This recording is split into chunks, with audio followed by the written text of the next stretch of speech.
Goeiemôre gemeente.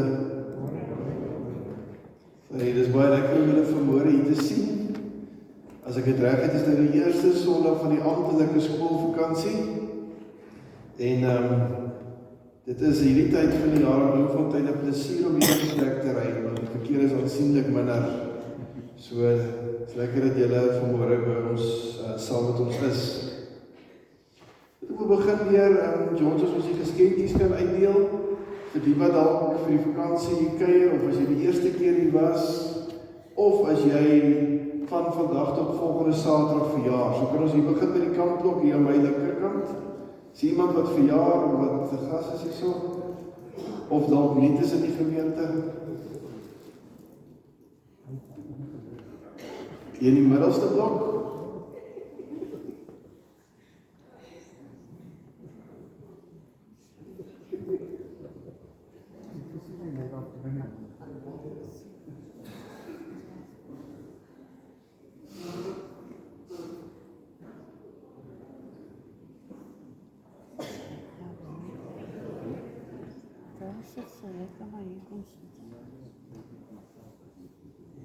Kom sit sy nou weer daar, sy weet nou sy moet hier kom sit. Ja.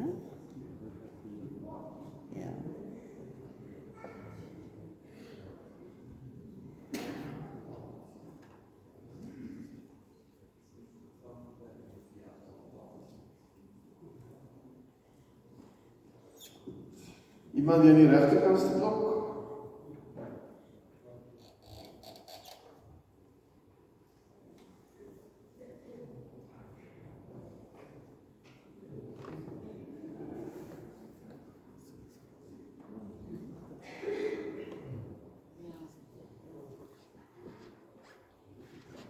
Goed, en dan die bo galery.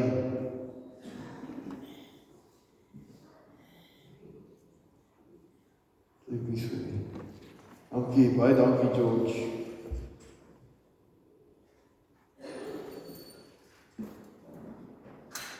Voor ons die dankoffers opneem, net so 'n paar iets wat ek wil uitlig.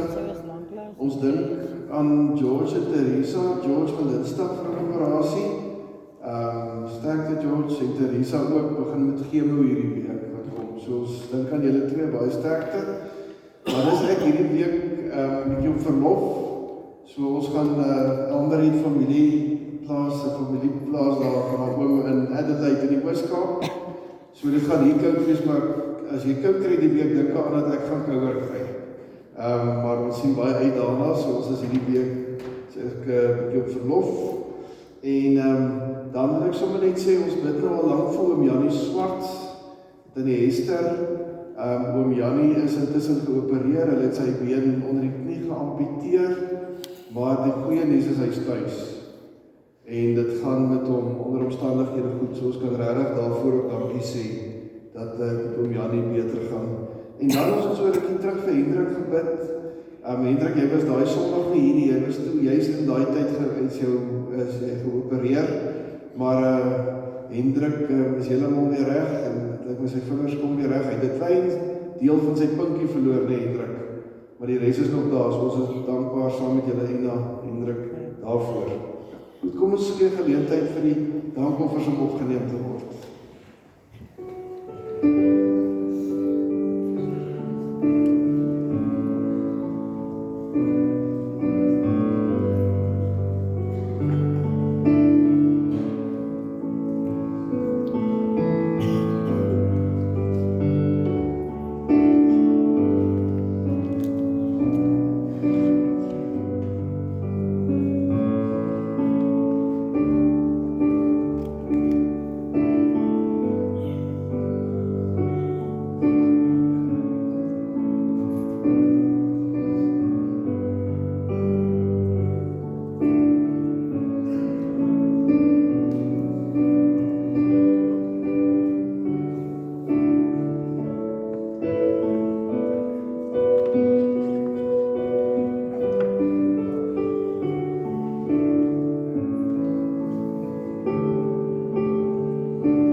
Gemeente, as ons so mekaar is, dan kom ons uit verskillende strate, verskillende beroepe, verskillende ouderdomme, hier's klein babiekies en hier's van julle wat al bejaard is, verskillende geslagte, maar dit wat ons saambind, glo ek is die begeerte om op 'n Sondag soos vandag net 'n oomblik die Here se stem te hoor en mense om ons te sien wat ook sê ek glo in die Here. So kom ons begin deur 'n lied te sing. Dis 'n redelik lied vir die gemeente, ons het al 'n paar keer gesing. Uiteindelik is die lied geskryf op 'n ou Engelse wysie wat ek dink redelik bekend is. Maar ons sing dit as 'n manier om te sê ons is hier om die Here, 'n ontmoeting met die Here te hê. Te weet die Here is ook hier. Daar's water wat lewe gee, daar waar die Here is en waar ons op mekaar kom. Ons gaan dit sit terwyl ons sing. Ag, sing terwyl ons sing.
Gemeente, as ons die teenwoordigheid van die Here beleef en die lewende water proe, wat die Here vir ons gee, dan is dit dikwels so dat die volgende vraag is, Nou wat vra dit van my? Wat moet ek doen? Onthou so mooi in daardie Pinkstertekste, Handelinge 2:3, as die evangelie verkondig word, of sê die mense, goed, nou wat moet ons doen? Mense wil weet, wat moet jy doen? En een van die goed wat ons in die Ou Testament kry, wat die Here vir die volk sê om te doen, is om die 10 gebooie te onderhou. En daarom was die 10 gebooie diep ingeskryf in die harte van die Israeliete. En wanneer hulle die 10 gebooie oortree het die Here dikwels met hulle hart gepraat. Partykeer het hulle in die moeilikheid gekom daaroor. En die vraag vir ons as Nuwe Testament gelowiges, mense wat na Christus leef, wat die belewenis gehad het van die Here Jesus wat gekom het en die Heilige Gees wat uitgestort het, is, hoe help die 10 gebooie my vandag?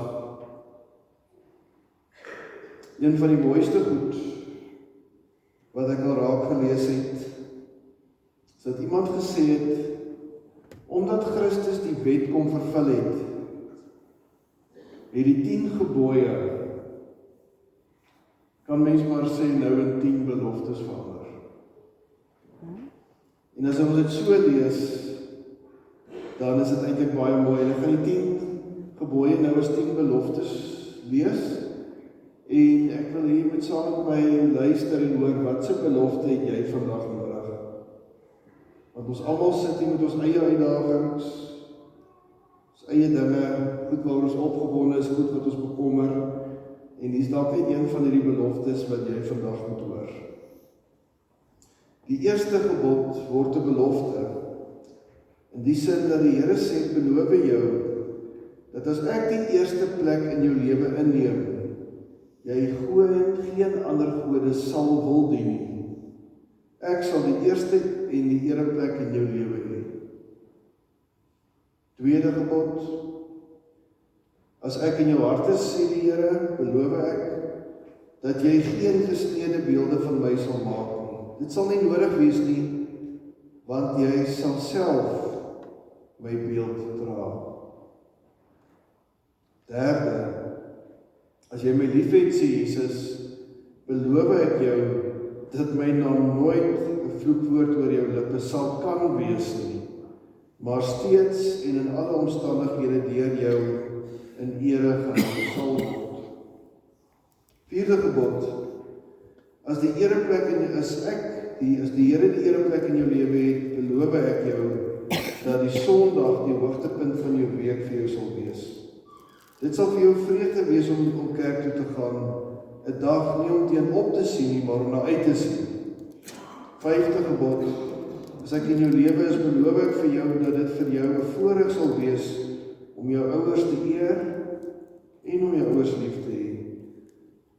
Dit sal vir jou nie moeilik wees nie, want agter hulle sal jy my sien, wat hulle vir jou uitgekies en geleen het. Die 6de gebod, ek beloof jou dat jy nooit iemand sal wil seermaak nie, wat nog te sê van doodmaak en 'n lewe neem. 7de gebod, ek beloof jou dat as jy my liefhet, dit nie moeilik sal wees om aan jou lewensmaat getrou te wees nie. Gee my 'n plek in julle huwelik, en ek sal julle liefde vir mekaar en julle geluk in my hande bewaar en vashou. 8de gebod, as ek op die troon van jou hart sit, sê die Here, beloof ek, dat jy nie daarop ingestel sal wees om iets van ander te neem nie. Jy sal daagliks vra, aan wie en waar kan ek aan 'n ander iets gee, maar nee nooit. 9de gebod, as ek in jou lewe is, sal dit nie meer vir jou lekker wees om van 'n ander kwaad te praat nie. Ek beloof jou dat ek deur my Gees jou 'n loyale mens sal maak, wat van ander geen woord sal sê as dit nie iets goeds is nie. 10de gebod, beloof dat ek deur my Gees jou so sal vul met dankbaarheid dat jy niks meer sal begeer nie. Jy sal vergenoeg wees met wat jy het, met die besef dat God gee soos wat hy dit nodig vind om te gee, en hy gee altyd genoeg sodat niks jou sal ontbreek nie. Toe my verstil gebed, watter van hierdie beloftes het jy dan nodig in jou lewe op die oomblik? hierdie 10 gebooie, beloftes, wat die Here sê, as jy my in jou lewe toelaat, dan sal hierdie 'n werklikheid word. Kom ons gee 'n oomblik vir stil gebed.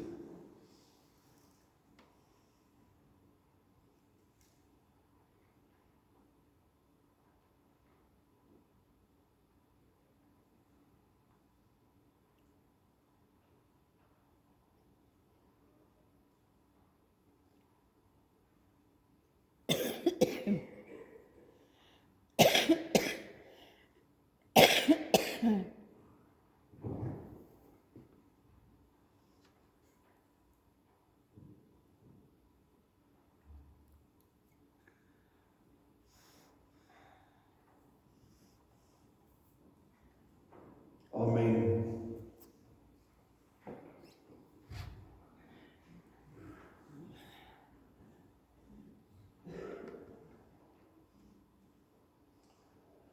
Gemeente oor baie eeue, van baie vroeg af, is die kers, of die vroeë kerk en die Joodse kerk, die sinagoges in lampie, geteken gewees van die Here se teenwoordigheid. En net soos hierdie lampie, hierdie lig gee, so gee die Here vir ons deur sy woord, dit sy teenwoordigheid lig in hierdie lewe, en net soos hierdie kersie hitte gee, gee die Here vir ons warm harte. Soms so warm, dat as ons hier uitstap, ons nie anders kan as om die goeie nuus met iemand anders te kan deel nie. Kom ons staan daar ook, ekskuus, en daarom kan ek elkeen van julle groet met die wete dat die Here vandag met jou afspraak het, dat die Here hier is.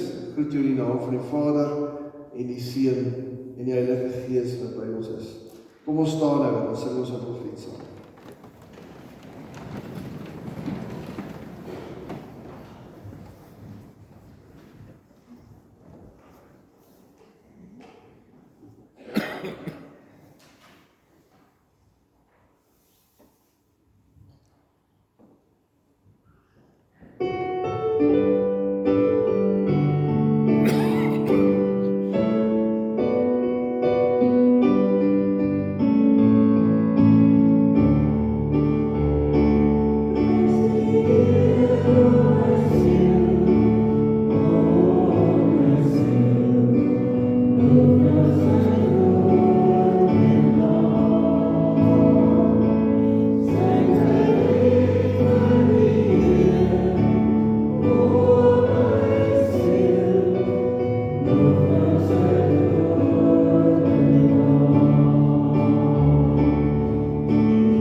Gemeente,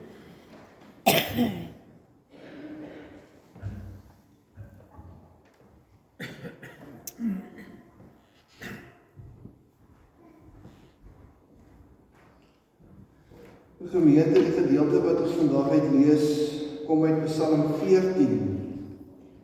Kom uit Psalm 14 oopmaak. Ek het die 2020 vertaling vandag, die bord. Psalm 14. Interessant, ek weet nie wie van julle dit al opgelet nie, maar Psalm 14 en Psalm 53 is amper woord vir woord presies dieselfde. So as jy ook 'n kommentaar oor Psalm 14 lees, dan kan jy maar eintlik Psalm 53 se ook lees. Twee van die psalms wat eintlik maar woordeliks ooreenstem. Psalm 14. Voordat ons saam lees, kom ons bid saam. Here ons Vader, ons is vandag veilig hier in 'n kerkgebou en Here, ons is hier om iets van U te beleef,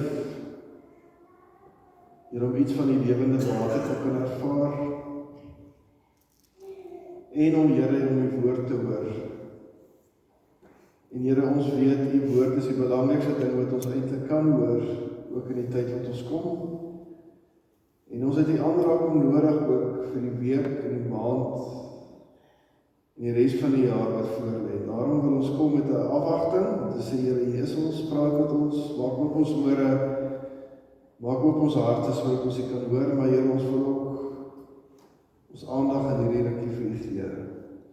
En vra dat U deur die Gees met elkeen van ons praat, net soos net U dit kan doen. Ons weet, Here, dat ons elkeen hier kom met ander woorde, uit ander rigtings, met ander verwagtinge. Maar Here, ons weet dat as ons U stem wil hoor, is die Bybel, die woord, en daarby die Gees in die werk is die beste. En daarom, ons ore spits, ons is opgewonde om te hoor wat U ook vir elkeen van ons vandag in die woord wil sê. Amen. Voordat ons saam lees, vandag se tema is 'n bietjie donker. Die tema is die kannibalisme van die goddelose. En in die videoetjie wat ek hierdie week gemaak het ek so 'n bietjie gepraat oor kannibale. Nou net weer eens, kannibale is mense wat ander mense eet. En dat 'n mens, en ek weet nie of jy dit geweet het, in die Bybel 'n paar voorbeelde kry van mense wat mekaar geëet het. Maar dis hoofsaaklik situasies waar daar nie kos was nie. En die voorbeelde, die meer onlangse voorbeelde wat ons het, is ook vliegtye wat geval het en die sneeu waar daar nie kos was nie. Maar as ek 'n inspuiting sien, kap ek om, so ek kan nie op hierdie tema uitbrei nie. Maar ons tema vandag is die kannibalisme van die goddelose. En ons gaan later val in vers 4 sien wat daarmee bedoel word.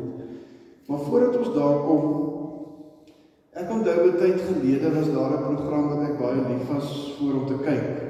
Undercover Boss. Ek weet nie, miskien kan ek wys, wie van julle het al hierdie program gesien, of weet daarvan? Daar was 'n paar. Ja, ek weet nie, dit is 'n hele paar. En dis 'n fascinerende program vir die wat nie weet nie. Wat hulle doen is, dis 'n program, 'n reeks, waar, kom ons sê, die bos, die CEO van 'n maatskappy, kom ons sê 'n wegneem eteplek soos McDonald's of KFC of so, eintlik begin dit waar daar probleme is by 'n tak of by die maatskappy. En dan stuur hulle die belangrikste persoon in daai maatskappy, die CEO, die groot baas, stuur hulle dan in daardie tak in of in daardie maatskappy in tussen die mense wat op die vloer werk, wat agter die tille werk, maar hulle vermom hom of haar, sodat die mense wat daar werk nie weet, hierdie is eintlik die persoon wat die groot baas is van hierdie maatskappy nie. En dan gaan hulle nou so undercover, gaan hulle in, en dan werk hulle tussen die mense, sonder dat hulle weet wie hulle eintlik is. En op so 'n manier kan hulle baie keer sien, maar wat is nou eintlik die probleem met die maatskappy, hoekom sukkel hulle? En die wat ek nou al die paar wat ek gesien het, is gewoonlik by 'n wegneem eteplek, en dan kom hulle agter maar die een persoon is lelik met die ander en is 'n boelie, of hulle kyk nie mooi dat die olie geruil word nie, of wat ook al, maar as daar die baas daar is, dan is dit baie interessant om te sien hoe die mense met hom of haar omgaan, en terwyl jy weet, eintlik is hierdie die groot baas wat jou nou kan afdank of jou die weg kry. Daar is een voorbeeld van 'n program, aan die linkerkant is die groot baas van die maatskappy, en aan die regterkant het hulle hom vermom, so dis regtig so dat hulle hom nie noodwendig gaan herken nie. Maar die interessantste, en nou moet ek eerlik wees, partykeer gaan ek so 'n bietjie die program vooruit om daar uit te kom van hierdie goed is, daardie oomblik, as hulle nou sê, hulle 'n vergadering het, en hierdie baas haal sy vermomming af, en die mense wat daar werk sien wie hy is. Dit is 'n belewenis. Party raak aan die huil, ander is bly, die wat nou regtig waar hulle werk gedoen het. Party is bekommerd, ander sit met hulle hande in hulle hare, want hulle weet wat hulle aangevang het en dat hulle nou nie meer werk gaan hê nie. So is ongelooflik om te sien wat gebeur as hierdie baas sy ware identiteit wys, en wat die mense se reaksie is wat dan weet hulle het nie reg opgetree nie, en hulle het die besigheid, die maatskappy 'n klomp geld en moeite gekos. Nou gaan ons na Psalm 14 toe. En ek sê weer Psalm 53 is dieselfde, en ek wil moet hoor wat sê die Psalm vir ons vandag, veral oor mense wat goddeloos optree. Ek gaan nou meer daaroor sê. Vir die musiekleier van Dawid, dwaase sê in hulle harte, daar is geen God nie. Hulle tree gruwelik en afstootlik op. Daar is nie een wat goed doen nie. Die Here kyk vanuit die hemel na die mense om te sien of daar iemand is wat verstandig is. Iemand wat God soek. Almal het afgedwaal. Saam het hulle ontaard. Daar is nie een wat goed doen nie, selfs nie een nie. Is almal wat onreg pleeg dan sonder insig? Hulle wat my volk eet, soos 'n mens brood eet, dan oorweldig skrik hulle, want God is met die regverdige geslag. Julle wil die planne van die magtelose bespotlik maak, maar die Here is sy skuilplek. Mag daar uit Sion redding kom vir Israel. Wanneer die Here die lot van sy volk omkeer, moet Jakob juig, moet Israel bly wees. Net tot sover wat ons saam lees. So die Psalm vertel eintlik iets, en dit begin ook daarmee by mense wat goddeloos is, mense wat dwaas is. En dit is interessant dat mense nou maklik na hierdie Psalm kom kyk en kom sê, hierdie Psalm is vir ateïste. Ons moet dit vir ateïste gee. Ateïs is iemand wat glad nie glo daar's 'n God nie. Sê ons is net toevallig hier en daar is geen God betrokke by die skepping of by enigiets nie. Dus sê Psalm, dit sê hierdie Psalm is vir ateïste. Ateïste hier so Psalm gaan lees om kom tot bekering. Maar die interessante ding van die Psalm is dat die bedoeling met hierdie dwaase mense wat sê daar is geen God nie, is nie eintlik binne die konteks iemand wat sê daar is nie 'n God nie. Die mense wat hiervan gepraat word, is mense wat sê daar is dalk 'n God, maar die God kan niks doen nie. So hoor maar in daardie tyd, mense wat oor hierdie gedeelte skryf, sê die hele idee van ateïsme in die tyd wat die Psalm geskryf het, was hoogs onwaarskynlik. Almal het in 'n God of gode geglo. Hierdie Psalm gaan nie oor iemand wat sê daar's geen God nie. Hierdie Psalm sê daar's dalk 'n God, maar hierdie God kan my niks maak nie. Ek het geen verantwoordelikheid nie. Ek het geen sin dat ek nou voor hierdie God moet jammer sê of enige so iets nie. God is deurbo ver weg en ek kan hier doen wat ek wil en daar's geen reperkusies nie, geen verantwoordelikheid nie. Met ander woorde, dis mense wat doen net wat hulle wil, sonder om vir 'n oomblik te dink dat hulle iewerster gaan rekenskap moet gee voor die Here, of dat die Here iewerster teen hulle gaan draai en hulle slegte, goddelose dade hulle gaan inhaal.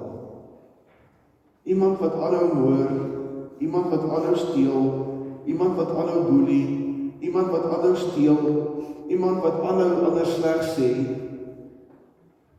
sonder enige verwagting dat daar regverdigheid, geregtigheid sal wees.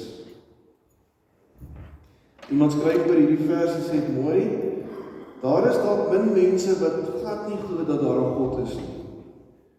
Maar baie mense wat leef asof daar nie 'n God is nie. Liewe gemeente, dis waaroor hierdie psalm gaan.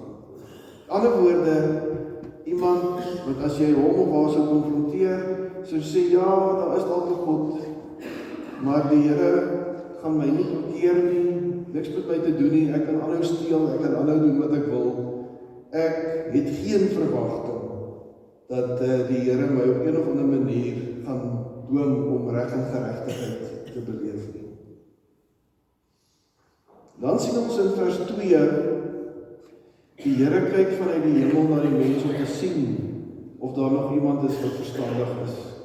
En die idee wat ons hier amper kry is so 'n stukkie amper van Genesis 6. Miskien onthou julle dit nog van Noag, nee, want die Here het gekyk na Noag in die tyd van Noag. Het hy gekyk na die mense en hy het gesê, ek het 'n fout gemaak om die mense te skaap. Hulle is sleg. Almal doen boos en dan sien hy vir Noag. So ons kry amper 'n idee hier. En 'n mens kan as mens vers 2 en 3 lees, die idee kry dat mense wat nou leef asof daar nie 'n God is nie en mense wat leef asof daar God is nou almal sleg is. En die slim mense wat oor die Psalm skryf sê, ons kan dit so lees om te sê, God kyk na al die goddeloses. Met ander woorde, al die mense wat sê, okay, daar's dalk 'n God, maar ek leef nie asof daar 'n God is nie. En tussen hierdie mense wat sê, God kan niks op my doen nie, is daar nie een wat reg doen nie. Is daar nie een wat goed doen nie. Ons kan dan ook in die Psalm sien, dat die hoeveelheid mense in hierdie tyd wat die psalmdigter skryf, wat goddeloos lewe, met ander woorde sê, leef asof daar nie 'n God is nie, die wat regverdig leef ver oorskry. Want daar is maar min wat reg doen, en daar is min wat regverdig is. So ons het te doen met 'n tydperk, waar die meeste mense lewe asof daar nie 'n God is nie. En daar 'n klein groepie is wat aanhou om reg te doen, eerlik te doen en na die Here toe te gaan en die Here te vertrou en te weet, God is daar, ek kan nie net doen wat ek wil nie.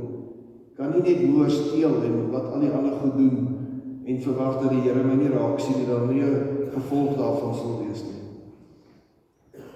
Hierdie goddelose mense het ontaard.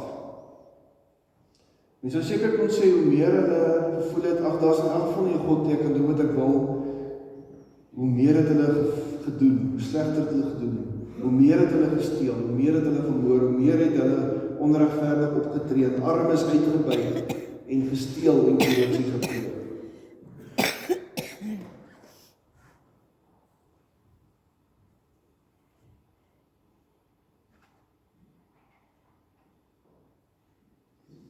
Hier sien ons nou die kannibalisme wat ons van gepraat het. Dat ons die idee kry dat hierdie mense wat onreg pleeg, wat leef asof daar nie 'n God is nie, en nie insig het in wat hulle doen nie, ook nie insig het in wat hulle doen aan die mense nie. En hierdie teks is dan nou nie letterlik mense wat mekaar kook en opeet nie, maar dit is 'n simboliese manier om te sê, dat hierdie mense wat leef asof daar nie 'n God is nie, ander mense verniel, hulle gebruik, hulle seermaak, hulle doodmaak, en maak dat daarvan hulle niks oorbly nie. Amper asof hulle die mense hier, die gewone mense eet, en hulle uitspoeg na die tyd, en daar is nie veel van hulle oor nie. En die gemeente, ons het dit te doen met mense wat waarskynlik in leiersposisies in daardie tyd was, wat nie omgegee het as mense nie kos het nie, solank hulle kos het, wat nie omgegee het as mense op die oorlogveld doodgaan nie, solank hulle nie doodgaan nie, en solank hulle die oorlog wen, mense wat nie omgegee het as daar mense is wat siek is en doodgaan nie, solank het nie hulle mense is nie. Ten diepste is die goddelose so groot motivering hulle eie belange, dit wat hulle wil hê, en die mense ly daaroor. Die mense word soos brood opgeëet. Daar is 'n mooi Afrika spreekwoord wat sê, as die olifante beklei, dan lê die gras daaroor. En net ons 'n klomp mense wat onregverdig optree, die gewone mense, se sonde klop nie, hulle het nie kos nie, hulle kan nie oorleef nie, hierdie mense gee net eenvoudig nie om nie. So as die staan, hulle eet my volk soos brood, dan moet ons verstaan, hulle gee nie 'n duit om vir die gewone mense nie. Hulle is net besig om hulle eie sakke vol te maak en hulle eie onregverdigheid te doen, met dit in hulle agterkop, dat wat maak dit in elk geval saak, God gaan hulle in elk geval nie kan keer nie, en daar is die Here gaan nie hulle aanspreek nie, en daar is geen regverdigheid nie. Hulle roep die Here nie aan nie. En dan van vers 5 af, sien ons eintlik die wiel draai. En dit begin in vers 5 met dan oorweldig skrik hulle, want God is met die regverdige geslag. So dis asof daar 'n penny drop by hierdie goddeloses wat mense eet soos brood en hulle verniel en doen net wat hulle wil. As God begin praat, as God tot verskyning kom en hulle agterkom, ons was nie so skotvry eintlik, of ons kan nie so skotvry daarvan van God het ons die hele tyd gesien. Miskien is dit juist dan nou hier waar die CEO van die maatskappy sy masker afhaal, of sy baard wat hulle vir hom aangesit het, sy vermomming afhaal, en hulle sien oogonder. Hy het die hele tyd gekyk. Hy was die hele tyd hier. Want ons sien in die volgende vers ook, dat God is met die regverdige geslag. Hy is by hulle. So dis ook nie dat God daar in die hemel kyk en sien, kyk wat doen hierdie mense nie. Op 'n manier sê die Psalm, God was tussen die gewone mense. Hy het gesien wat gebeur, en hy weet presies wat het elke een van hierdie goddelose mense gedoen. Hy het hulle dopgehou. Ek het nogal in my voorbereiding gedink, iewers het ek ook gesien dat mense so, amper so by die moederskamer, in 'n vertrek mekaar ook sleg sê en boelie, en hulle weet nie, dis een rigting glas nie. En dan ewe skielik, amper soos die ou Jerry Springer, goed, wat hulle, dan sit hulle die ligte aan, hulle sien, alles wat ons gesê het, alles wat ons gedoen het voor gehoor, of het voor belangrike mense afgespeel. Dis wat ons hier kry. Die Psalm sê die sluier word opgelig, en God staan die hele tyd en kyk. En hierdie mense skrik hulle boeglam. Want hulle het gedog, God is deur ver, maar God was tussen die regverdiges. Hy was tussen die handjievol mense wat nog die regte ding gedoen het, en hy was by hulle. En dan eindig die Psalm, vers 7, die gebed, 'n smeeking, mag God ingryp, mag hy bring dat hierdie mense tot reg kom, mag hy sy volk Jakob, mag hy red. So mense sê, die Psalm is in die tyd van die ballingskap opgeteken, 'n tyd waar Israel, die volk, die bietjie van Juda wat oorgebly het, min was, en hulle oorweldig was met ander volke wat nie van hulle goed was nie.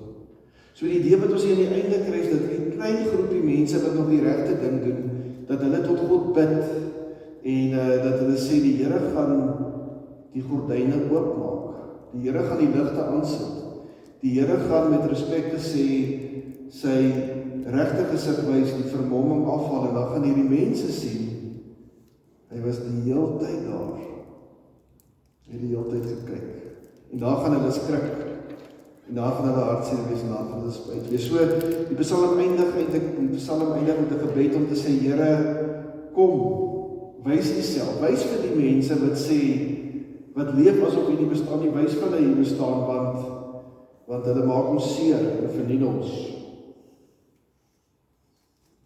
My voorbereiding hierdie week het ek my eie sinnetjie opgemaak, miskien spreekwoord, wat iets hiervan sê. Het sê, wanneer die goddeloses in beheer is,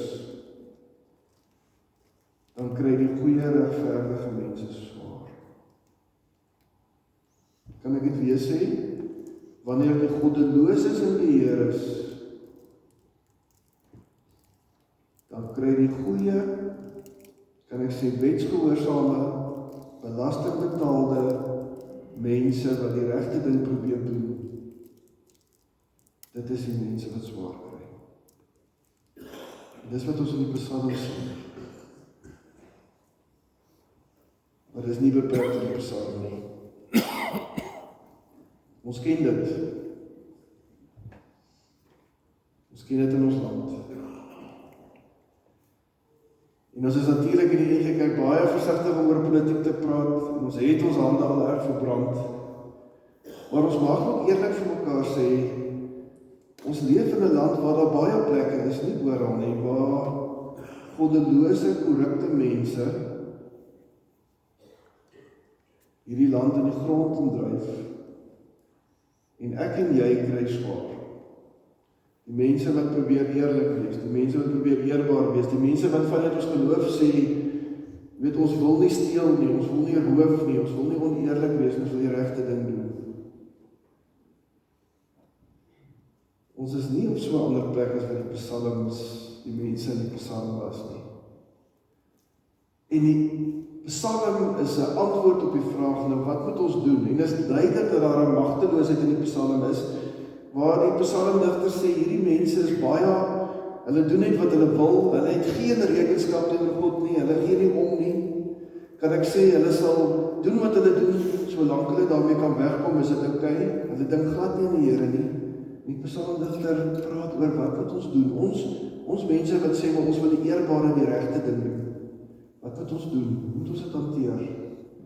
Wel, is 'n paar goed wat ek dink ons vir mekaar moet sê. Die eerste is, moenie tot daardie vlak daal nie. Hoor dit mooi in die gemeente, dat iemand wat baie invloed in my lewe het al vir my so baie keer gesê, Hannes, hou aan om die regte ding te doen, al doen al die ander mense dit nie. Ons weet wat is die regte ding. Ons leef in 'n wêreld waar ek 'n paar jaar terug met 'n belydenisgroep sit, en hulle grootste worsteling daai jaar is, moet ek my lisensie koop, of moet ek nou regtig deur al die step gaan om by die mense te kry? Dis 'n eenvoudige besluit. Hulle weet waar om te koop, hulle weet presies hoeveel hy kos, hulle ken die persoon. Kan julle hoor, in 'n land waar die goddeloses baie keer in beheer is, en mense baie keer in beheer is wat skelm is, moet ons gelowiges, en ek praat van alle gelowiges, daar's geen kleur hier nie, daar's skelm mense aan alle kante, alle plekke, moet altyd sê, ek doen die regte ding. Het lang terug, het vriende van my ouers, wou hulle na Afrika land toe reis, en dis moeilike goed hierdie, en hulle kom by die grenspos, ek kan nie die land onthou of Tanzanië, want dit is redelik hoog op. Eerder nie die land sien nie, en wie daar arresteer iemand by. Hulle kom by die land se grenspos, en die beampte by die grenspos sê, meneer, ja, maar jy moet braai betaal. Hulle is nie skaam daaroor nie, dit is hoe dit gaan. Klim in sy kar en hy ry huis toe. Dis taaf, ek weet nie of ek dit sal gaan doen nie, dit sal moeilik wees. Maar kan julle hoor, ek dink die eerste ding wat ons vir mekaar moet sê, wanneer korrupsie en sulke goed in die orde van die dag is, dan is dit bitter moeilik om op te staan en te sê, ek gaan die regte ding doen. Terwyl dit amper die norm word, dat die verkeerde ding in die orde van die dag is. Die tweede ding wat ek wil sê, is vir my ongelooflike troos. Die Here weet presies wat hier aangaan. God het nie 'n madlanger kommissie nodig om te weet wat hy aangaan. God weet. En weet jy wat, ek dink tog, as mens mooi die nuus lees, die nuus lees, dan sal jy sien, geregtigheid geskied, dikwels later as wat ek en jy dit wil hê. Maar die Here is besig ook in ons land en in ons stad om 'n verskil te maak. En ons sien dit nie altyd raak nie, en partykeer gebeur dit hier en daar en so, maar ons moet vir mekaar sê, die groot troos vir die Psalm en die Jode wat in die mense van Juda wat in hierdie tyd op die plek was, die groot troos vir hulle was dat God sien alles raak. En mag ek sê, en dit hulle dalk so 'n bietjie verlekker daarin, op die dag wanneer hierdie goddelose mense agtergaan kom, God het die hele tyd dit raak gesien. Jy gaan nie daarmee wegkom nie. Jy gaan daarvoor betaal, en as jy nie daarvoor in hierdie lewe betaal nie, dan is daar, na hierdie lewe, is daar rekenskap vir dit wat jy gedoen het. En dis 'n troos en iets moet bly te wees. En dan die laaste ding wat ek dink in die Psalm wat ons sien is, dat ons moet aanhou bid. Ons het in November 'n verkiesing. Daar's môre 'n ding oor buitelanders wat dalk in ons land 'n groot impak gaan hê, wat 'n groot invloed gaan hê en wat baie skade en moeilikheid kan veroorsaak. En nuwe gemeente, ons mag nie vir mense sê vir wie hulle moet stem nie, of wat nie, maar ek dink ons bly in 'n land waar baie mense nie stem nie. So ek reg omtrent die helfte van ons bevolking gaan stem nie. En ek dink dit is belangrik vir ons om te sê, gaan. Dis een van die min plekke waar ons verskil kan maak. Gaan maak 'n verskil. Gaan stem, en kom ons bid vir die Here, vir die verkiesing in November. En waarvoor mag ons bid? Ons mag bid dat die Here regverdige mense in leiersposisies sal sit. Ons mag kyk na 'n party waar ons weet hierdie leiers is nie korrup nie, is nie goddeloos nie. Hulle gee rekenskap voor die Here en hulle is daar om mense te dien en nie om mense op te eet soos brood nie, want ons ken dit in ons land en ons ken dit in ander dele van die wêreld. Ons kan regtig daarvoor bid. En partykeer is al klein verskille wat ons kan maak. Min mense weet dit, maar vanuit die NG Kerk uit ook en die synode het ons elke verkiesing is die mense wat rondry na al die stasies toe, al die stemstasies toe en wat gaan kyk dat die stemmery reg gaan, is dominees en pastore, mense van die kerk. En die regering het verkies dit ook so. So ek het laas stem gemis, maar jy sal sien wanneer die mense gaan stem, is daar baie keer NG dominees en ander dominees van ander kerke. En ons moet nou begin registreer daarvoor en dan gaan dit hierdie jaar doen wat daar gaan staan. Want een van die goed wat ons kan doen is om seker te maak dat almal kan stem en almal kan sê. En almal kan sê, ek wil 'n leier hê, ek wil iemand hê wat voorvat, wat nie goddeloos is nie, en mense opeet soos brood nie, maar wat mense dien, soos wat Christus gekom het om te dien. Liewe gemeente, daarvoor kan ons bid. So as ons die Psalm lees, dan moet ons weet, dit waar ons nou is, en waar ons gaan, is nie vreemd nie. Kom ons vertrou die Here weet wat aangaan, kom ons bly bid. God is besig in hierdie land, dit weet ek. En vertrou die Here ook, om ons, amper soos in die laaste vers, om ons lot om te keer, en vir ons 'n land te maak, 'n nasie te maak wat groei, en wat iets van die Here se liefde uitstraal. Amen.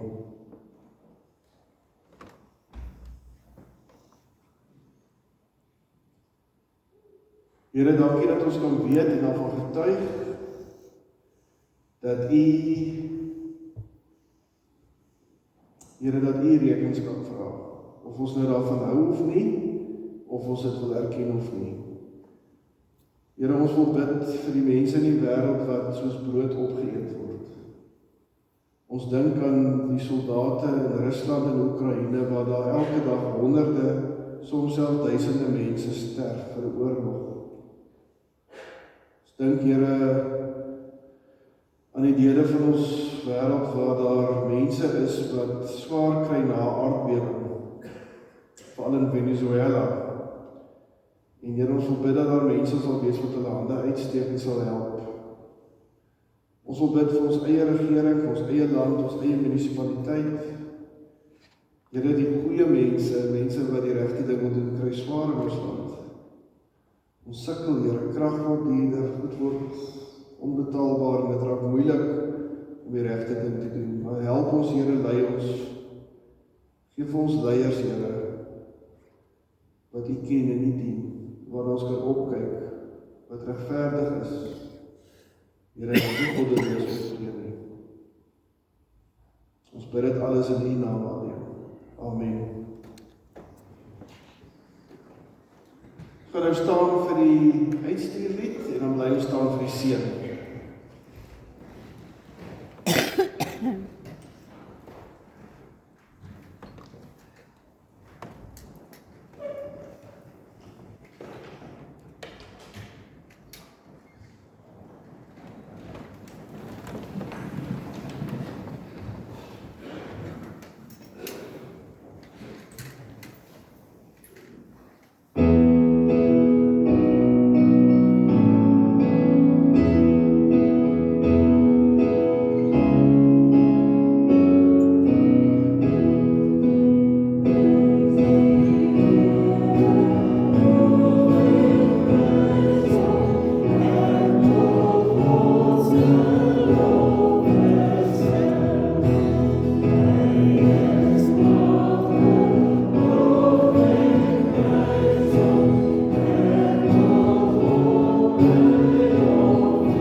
Liewe gemeente, as ons hier uitgaan, hou aan in die goeie te doen, in die gesig van die goddeloses. Mag die liefde van God, en die genade van ons Here Jesus Christus, en die gemeenskap van die Heilige Gees by u wees. Amen.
Okay, die ding kan ons seker nou maar